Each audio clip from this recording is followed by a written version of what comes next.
आदित्य ठाकरे आणि त्यांचे काही लोक आले होते आणि मग अचानक काय झालं मला कळलं ते सगळे उठून गेले.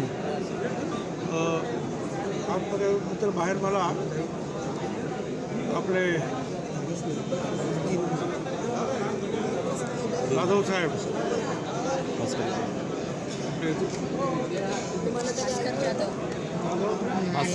भास्कर जाधव साहेब अरे म्हटलं तुम्ही काय गेलात नाहीत कारण तुम्ही बाहेर जर गेलात असे शपथ नाही घेतली सभागृहामध्ये तुम्ही कामकाजात कसं काय भाग घेणार. शपथ घ्यावीच लागेल तोपर्यंत सभागृहात तुम्हाला बोलता येणार नाही म्हणून मग कामाला काही जमणार नाही. चालू होतो नाना बुडवल्यानंतर सगळे बाहेर गेले. आता हे काय करायची ते उद्या ते शपथ घेतील आणि उद्याही शपथ नाही घेतली तर मग जे अध्यक्ष निवडले जातील त्यांच्या चेंबरमध्ये सुद्धा ते शपथ घेऊ शकतात. पण त्यांचं म्हणणं आहे का ईव्हीएमवरती आमचा संशय आहे मरकटवाडीमध्ये जी काही घटना घडली त्याचा निषेध म्हणून आम्ही इष्ट ठीक आहे पण मग तो एकच दिवस ना आजच रोज तर करता येणार नाही. जर सभागृहामध्ये भाग घ्यायचा असेल तर त्यांना शपथ घ्यावीच लागेल तरच ते सभागृहामध्ये कामकाजामध्ये भाग घेऊ शकतात. आज नाही तर उद्या आणि उद्या नाही तर मग अध्यक्ष जे निवडले जातील त्यांच्या चेंबरमध्ये.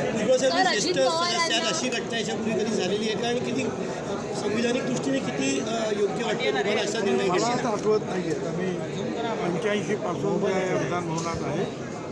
मला असं काही आठवत नाही. शपथ घेतात आणि नंतर मग काय जेव्हा कामकाज सुरू होतं त्यावेळेला जो काही आपल्याला ते काही बोलायचं असेल निषेध करायचं असेल ते काही. सर अजित पवारांना क्लीन चिट मिळालेली आहे. विरोधकांचा आरोप आहे की सत्तेत आल्यानंतर शपथ घेतल्यानंतर अशा प्रकारे क्लीन चिट त्याचा काय प्रश्न आहे तो कोर्ट आहे ते कोर्टाने सोडलं त्यांना. नाही पण विरोधक असं म्हणतात की सत्ताधाऱ्यांकडे सर्व यंत्रणा आहेत.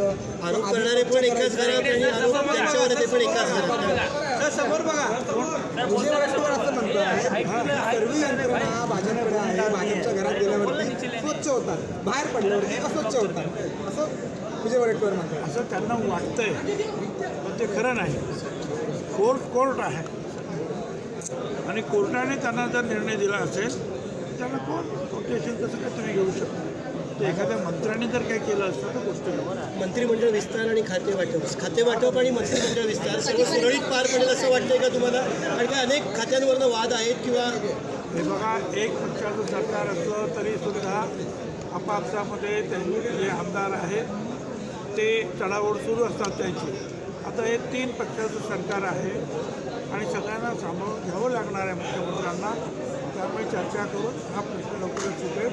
5-7 दिवसामध्ये हे सगळं काही संपून